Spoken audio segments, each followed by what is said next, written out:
Fala galera, beleza? Como é que vocês estão?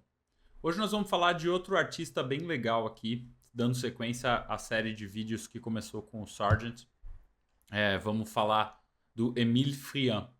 O Emile é um artista que eu não conhecia, então a história, eu até comentei no outro vídeo, que a história de conhecer ele ela foi muito interessante. Acho que ela tem muito a ver com o nosso momento, aí com o IA, então eu vou falar de tudo isso ao longo do vídeo. E até também tem um outro artista bem legal no final do vídeo que eu vou falar, é, que também é legal conhecer, também descobrir nessas pesquisas. É aquela coisa que eu já falei em outros vídeos, principalmente naquele da ignorância, ser uma benção para o artista, manter a curiosidade, manter a mente aberta. A gente conhece coisas incríveis, né, na arte e novas referências e vai encontrando aí o nosso estilo, né, e a nossa voz dentro da arte. Então, basicamente, né, essa é uma das artes mais famosas dele, mas a gente vai ver uma série de outras que vão em pegadas bem diferentes. O Friand, esse é um autorretrato dele. Ele nasceu em 63, 1863 e morreu em 1932. Então, mais uma vez, aquela coisa do metade do século XIX até metade do século XX. É até engraçado falando que o Sargent foi o último que a gente fez. Ele é 7 anos mais novo que o Sargent e morreu 7 anos depois também. Então, ele teve exatamente o mesmo tempo de vida do Sargent. Então, é bem interessante, é uma coincidência, né?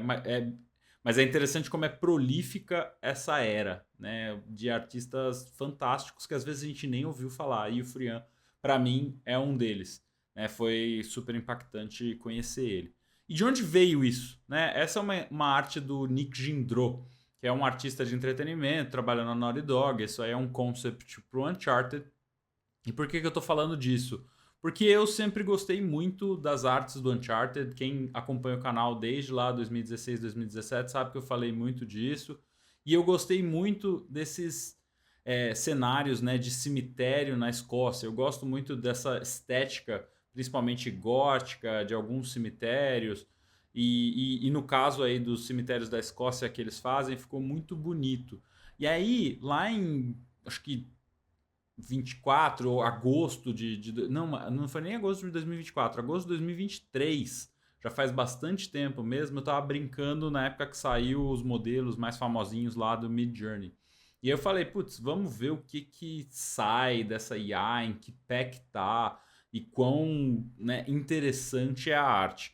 E aí eu pedi para fazer alguns cemitérios. Né? Então essas foram algumas das os resultados que saíram lá na época. Eu coloquei, acho que o prompt era com a arte do Sargent, né, com estética do Sargent, alguma coisa assim.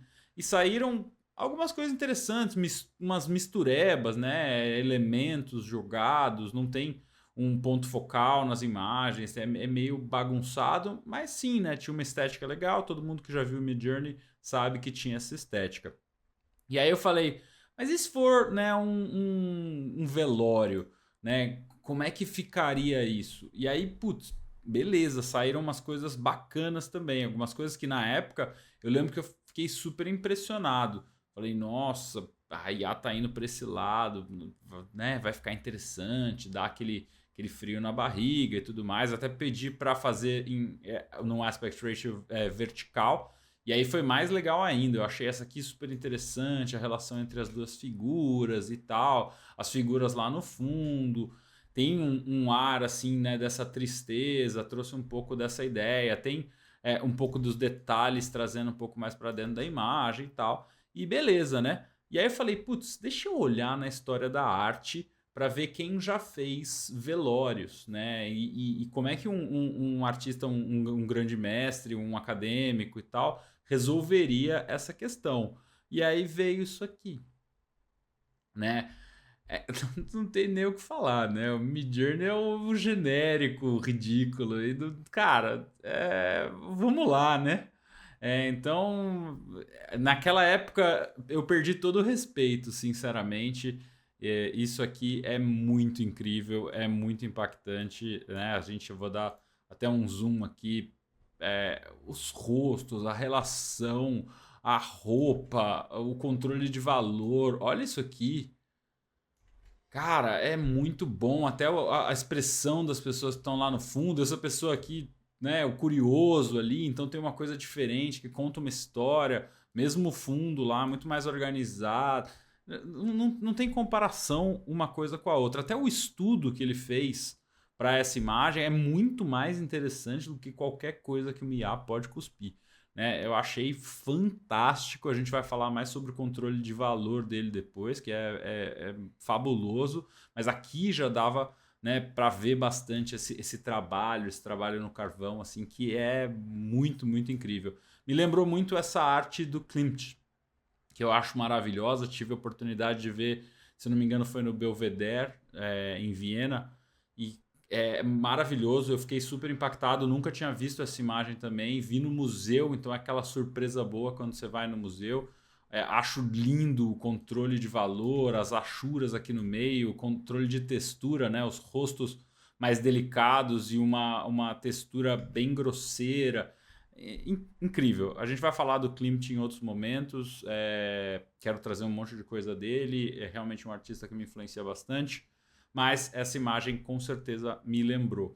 E aí também eu continuei pesquisando mais, né? E aí veio essa outra aqui, que é do Dia de Todos os Santos. Ela tem uma conotação política também. São, acho que franceses da Guerra Franco-Prussiana que estão enterrados aqui. Então são as pessoas indo, né, ver e fazer homenagens no dia de finados, e que eu acho que é Todos os Santos e Finados é a mesma coisa, né? Mas eu achei muito incrível. A gente dá um zoom aqui, cara. O que é isso, né? Coisa linda esses detalhes, a forma como organizou, a relação até com a outra figura aqui na imagem também tem uma história muito profunda aí, muito mais do que, né, muitas até ilustrações que a gente vê por aí, né? Uma relação bem pesada. Claro, eu tenho a tendência de ir muito pro lado realista e para essa coisa um pouco mais dark, né? Com uma paleta até de cores reduzida. É muito interessante, vou voltar nesse assunto depois. Mas o controle de saturação também, né? A gente vê praticamente zero saturação no resto e você vê alguns pontos interessantes onde você traz a saturação, né? Para o olho poder, né, passear aqui dentro, assim como o controle de valores dele, que é muito incrível. De novo, isso aqui é uma blocada de preto, né? A quantidade de valor preto na imagem como um todo, eu não sei como é que é pessoalmente, mas imagino que o agrupamento de valores continue bem escuro mesmo na pintura ao vivo. Se eu não me engano, tem uma imagem lá na frente, mais para o final, que ela é uma pessoa olhando para ela, né? Então dá para ver até um pouquinho da escala o tamanho, né? A escala total da pintura. E o sketch também é bem legal para essa pintura, não tão impactante quanto o outro, né? Que eu acho que a outra chama Sorrow em inglês, né? Que é tristeza, luto, né? Então é o nome da outra pintura. E o que é legal, que eu aprendi muito sobre o Émile Friand, tem o lado da técnica, mas também tem o lado das pessoas, né? Se a gente olha essa outra pintura dele, que também foi uma pintura mandada para o Salão de Belas Artes, a gente vê muito essa relação humana, né? Da divisão da comida ali, um momento de descontração, até no rosto das figuras. Aqui tem uma expressão muito amistosa, é muito legal, muito interessante, né? A gente vê a proximidade entre as pessoas que estão nessa imagem. E até essa foto eu achei muito legal no estúdio, né? De ver como até a relação entre o modelo e o Friand.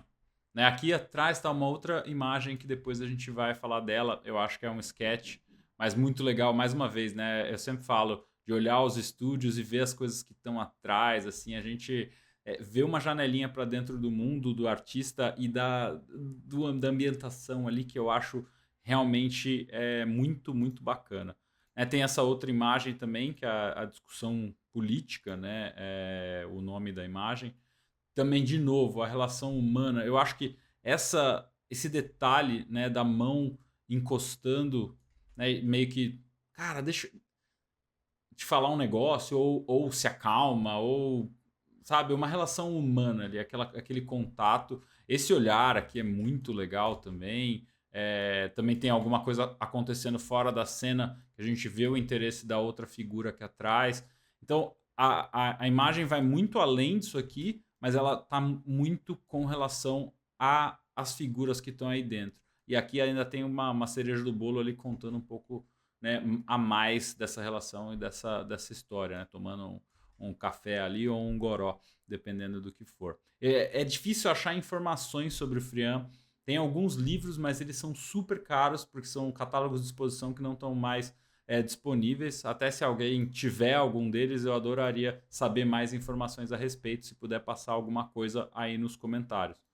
Algumas outras pinturas dele que eu acho muito interessantes, né, que tem essa carga emocional e carga de relação entre as pessoas, mas dá para ver também a questão, a temática, né, a variedade da temática que ele traz para a discussão na pintura dele. Né? Essa aqui é um exemplo muito legal da relação entre o pintor e a modelo, e a pintura também. Né? Os pintores no ateliê, eu acho que essa aqui foi uma outra pintura que ele mandou para o Salão de Belas Artes, e outras muito mais complexas, falando até de temas políticos. Depois eu vou chegar na parte do realismo, né? Mas ele traz muito esse quê da vida realista, né? Até com os seus problemas, trazendo um pouco dessa relação entre pessoas, mas indo para um lado um pouquinho mais dark, eu diria, do ponto de vista de a vida é difícil, né? E ele traz um pouco dessas questões, trouxe algumas dessas questões aqui também, né? A questão da guilhotina, muito mais política e tal, mas a gente vai chegar lá. Beleza? Voltando aqui para os valores, eu acho muito interessante, né? Eu até fez um tratamento aqui na imagem para deixar esses valores ainda mais baixos, para ver como uma grande quantidade da cena, de novo, eu não sei como é que ela é ao vivo, eu quero muito algum dia ter a oportunidade de ver ela ao vivo. Se alguém já viu, comenta aí. Mas se você agrupar os valores, você vê que é um grande bloco de preto na imagem, né? E super funciona, né? Muito legal. A gente consegue ver isso em várias artes dele. Essas daqui também eu achei muito legal, né? A gente consegue até escurecer um pouco mais e agrupar esses valores. E a gente vê que as coisas, quando a gente semicerra os olhos, a gente consegue fazer esse agrupamento também, né, de uma forma não manipulando a imagem, mas a gente vê que uma boa parte da cena, né, são esses pretos, ou quase pretos, né, esses cinzas óticos, né, uma junção de várias coisas. Se você der um zoom, né, eu até peguei aqui um zoom para a gente ver, se você der um zoom, existe sim uma cor adicionada, até umas cores bem interessantes, meio um pouquinho até impressionistas, né? Se a gente for pegar um pouco do pontilhismo e tal, traz um pouco desse elemento de variação interna de cor dentro da sombra, mas existe também uma blocagem ali, uma conexão dos valores gerais, né? Então, mais uma vez aqui fazendo o tratamento. Se eu não me engano, essa imagem aqui também foi para um salão de belas artes. Eu não sei se essa aqui foi, mas é muito legal. Mais uma vez, a relação muito autêntica e transparente entre as pessoas na imagem, né? Gerando muito essa conexão. Aqui outro exemplo muito legal, né? Eu não cheguei a tratar a imagem, mas se a gente encerrar os olhos, a gente vê que praticamente a figura aqui, o corpo da figura até desaparece contra esse fundo.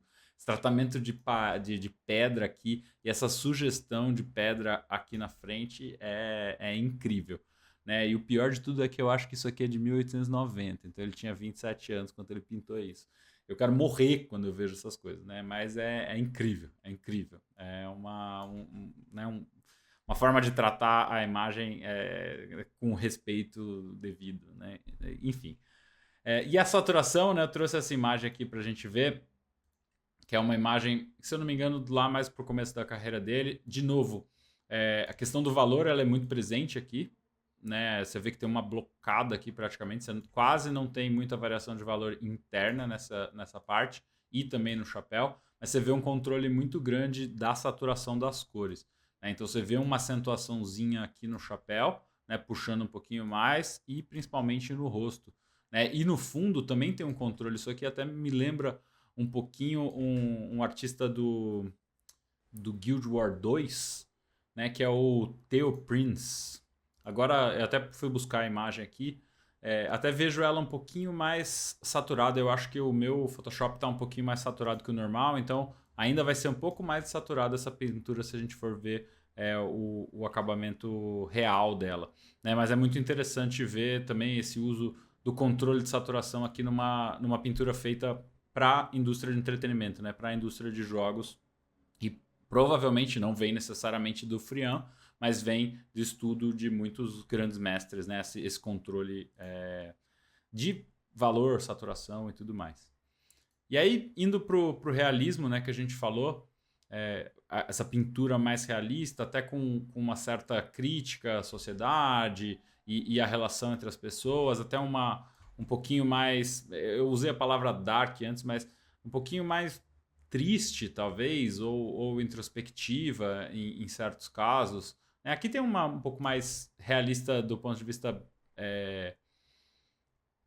da relação entre as pessoas, mas você vê que vai ficando até mais solitária em partes, né? Ou sem essa conexão forte e viva que tinha até nas pinturas lá atrás, né? Da discussão política e aquela anterior também, que eu não lembro o nome estava em francês. Esse é outro problema.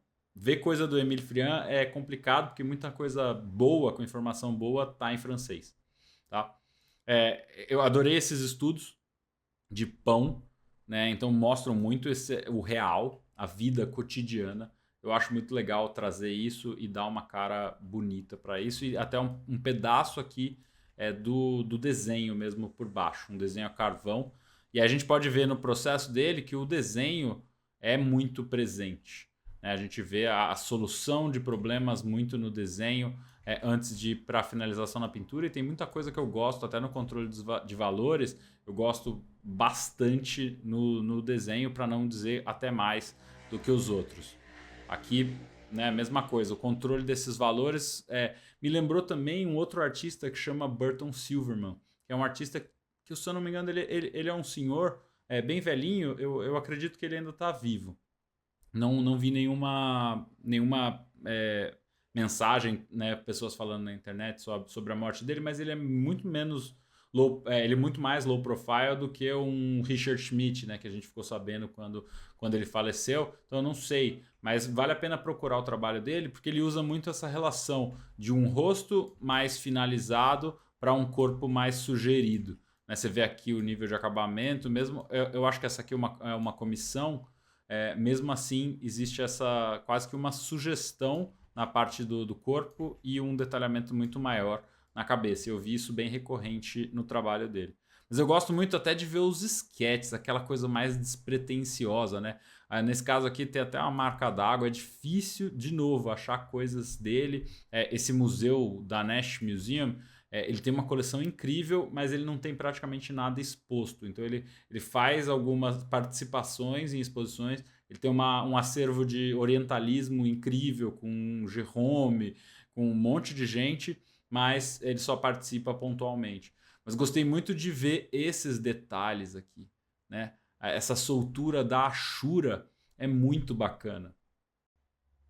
A imagem está em baixa, né? Então a gente não tem muita informação aqui, mas é muito interessante ver como ele recorria bastante também às manchas e à massa na hora das soluções, né? De achar algumas coisas através da massa, menos do que da linha, mas em alguns pontos era mais em função da linha também. Então é bem interessante ver o uso diferente, né, dentro do processo do mesmo artista. Achei muito legal que tem umas pinturas, né, essa pelo menos eu vi, eu não achei outras, que tem meio que esse surrealismo, né, do balão aqui, com as mulheres aqui na silhueta da montanha. Achei que vai fora do que tudo que eu vi do Friand, o que é legal, porque deixa uma janelinha a maior aberta para as coisas, né, que ele viveu. Isso aqui é de 1899, então ele tinha 36 anos, ele é de 63, né? Então ele tinha 36 anos. Então é interessante ver os caminhos que o artista vai também tendo ao longo da vida e para o tipo de narrativa que ele vai evoluindo. Vamos virar agora para onde está a coleção dele, porque eu acho um ponto muito, muito interessante. Eu não conhecia esse museu. Esse é o Museu de Nancy, na França, né? Essa cidade de Nancy e o Museum of Fine Arts deles Tá a 4 horas ali de carro de Paris. Eu nunca fui lá. Se alguém já foi, adoraria saber nos comentários. Mas é uma coleção muito legal, né? Incluindo Delacroix, Doré, Monet, né? Manet, muita coisa bacana, Pierre Bonnat, que eu não sabia, né? O Voulard, que eu gosto bastante também. Muita coisa interessante. Vou trazer todos esses nomes em vídeos aqui no futuro, né? Se vocês estiverem curtindo essa série, seria muito legal ouvir o que vocês estão achando aí nos comentários. Eu sei que é uma construção, né? A gente vai. É um tema que não é tão. Oh meu Deus, que legal, vou clicar porque não é tutorial de como aprender a desenhar cabelo, mas a gente vai aos poucos falando um pouco de coisas que, na minha opinião, são muito importantes para a evolução artística, tá? Então é uma coleção muito legal. Se você já foi lá, por favor, dá um toque aí que eu adoraria saber. E teve uma exposição dele lá, né? Com essas peças que estão lá e de 2016 a 2017. É super triste a gente ficar sabendo dessas coisas depois, mas claro, eu ia ficar mais triste ainda se soubesse na época, porque eu não ia estar lá. Né? Então, mas por outro lado é legal ver que, né, existe um movimento também de artistas que a gente nunca ouviu falar, mas que tem exposições grandes sendo feitas sobre eles. E tem um livro, o catálogo dessa coleção, vou mostrar daqui a pouco. Mas é muito legal aqui, ó. Dá até para ver um pouco mais da separação de valor, olha. Olha como é lavado eu tinha olhado isso aqui antes, mas não tinha prestado tanta atenção quanto falando agora. Você vê como é lavado a imagem que a gente estava vendo antes. Os valores, eles não são tão conectados. Ou os verdes aqui no fundo. O verniz devia estar tão velho ali também, quando tiraram aquela foto, que ele lavou tudo. Então é super interessante ver. Ou isso aqui é uma outra pintura do mesmo tema, o que às vezes acontece também. Então eu não sei. Se alguém souber, comenta aí, mas eu diria que pode ser, né? Pelo menos a primeira hipótese que eu tomaria é que a versão que a gente olhou, ela estava primeiro com um verniz bem envelhecido e a foto piora tudo, né? Então a gente viu uma conexão muito maior dos valores aqui.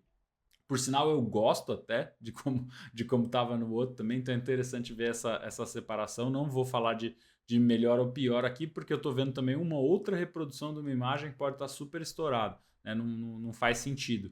Mas aqui dá para ver um pouco melhor os tecidos e a relação entre eles, mas mais uma vez, né? Se a gente sempre cerrar os olhos, a gente acaba conectando uma grande massa de valor aqui. Então é bem interessante, continua sendo interessante o uso de valores dele. E o tamanho, né? Um tamanho de praticamente 1:1, né? Você pega essa figura aqui, se a gente mexer o tamanho dela ali, é o tamanho de uma figura na imagem também. Então é bem legal ver que foi feito nesse tamanho 1:1. Não sei como é que são as demais. A gente tem alguns exemplos aqui. Ó, essa aqui também é praticamente 1:1, né? Se a gente pegar o tamanho dessa figura aqui, tá quase no tamanho 1:1 das figuras do quadro. De novo, tem uma conexão um pouco menor dos valores, né? Aí você vê que até a outra imagem que a gente viu é um pouquinho lavada também, isso é normal, mas também pode estar um pouco lavado por exposição geral da imagem toda, né? Para ficar tudo aparecendo, o que está na luz e o que está lá no fundo ficar aparecendo. Então pode ter tratamento dessa foto aqui também, o que não ajuda na nossa análise. Por isso que ver as imagens ao vivo, ela te conta muito mais sobre essas coisas, tá? E aí, finalmente, aquela imagem que a gente viu, né? É muito legal ver ela aí em cores e o tamanho dela. Ela não é 1:1 como as demais. E você vê que tem algumas bem pequenininhas. Olha a discussão política. Será que é essa ou será que é um estudo para discussão política? Se alguém souber, coloca aí. E aqui também tem aquele da pedra, né? Parece um sketch, porque eu acho que tinha mais informação na outra imagem. Mas parece um sketch. Mas bem legal. Esse livro deve ser muito legal. Essa exposição deve ter sido maravilhosa, né? Adoraria ter ido lá. E aqui os livros, né? Para a gente fechar antes daquela imagem do outro artista que eu falei. Esse aqui é o catálogo da exposição. E esse aqui é um outro que eu consegui achar na internet. Mas todos muito caros, todos out of print. Eu acho que deveria ter algum, sei lá, um sistema de assinatura de livro para a gente ter acesso a esses catálogos que já não estão mais em print. A gente paga, né, por uma assinatura, sei lá. Eu sei que o formato de assinatura ele tem seus problemas também, isso é discussão para para outra hora, mas é muito triste você ter que comprar de segunda mão um negócio que virou raro, que virou coisa de colecionador, porque você quer só o conteúdo que está ali dentro, né? E aí os livros ficam R$ 1.000, até os do Sargent. Tem livro que eu paguei R$ 50 que eu vi por 750 na Amazon, sabe? Dá vontade de tirar foto do livro inteiro e vender, porque, pô, vamos fazer um dinheiro aí, né? Eu quero a informação que tá ali dentro. Claro, é legal ter o livro, mas o livro, no final das contas, é uma coisa mais pegando pó e mofo do que qualquer outra coisa. Né? Eu quero muito da informação que está ali, as boas impressões e entender um pouco melhor como é que é essa imagem. A foto, como a gente já viu, piora tudo, tá? Então, para fechar esse vídeo, acho muito legal essa imagem. Foi depois da morte do Émile Florian, do amigo dele que dividiu o estúdio com ele também lá em Nancy, que é o Henry Royer. O trabalho dele é muito legal também, vale a pena pesquisar. Mais uma vez, um artista que eu nunca tinha ouvido falar e que eu descobri através do processo de pesquisa. Né? Usar o Sr. Google, às vezes até o chat GPT da vida. Para isso, a IA serve. Então, às vezes, traz alguns nomes interessantes de pessoas nessas redes de artistas. Mas eu acho que aqui a gente começa a conectar um pouco mais. Eu não falei algumas coisas, mas o Émile Florian também estudou com o Cabanel, ele era amigo do Aimé Moreau. Então tem vários artistas que estão nessa rede dos artistas que a gente está estudando, que a gente vai ler no Wikipedia lá e a gente vai pegando nomes novos e crescendo só através dessa curiosidade mesmo de parar para olhar. Beleza? Espero que vocês tenham gostado desse vídeo, que tenha gerado um pouco mais de curiosidade, tenha inspirado um pouco, seja a desenhar, a pintar ou até mergulhar mais na história da arte. Eu vou continuar essa série, estou super empolgado para ela, mas adoraria ouvir o que vocês acharam para melhorar cada vez mais o formato. Beleza? É isso, nos vemos em outro vídeo. Até mais. Tchau.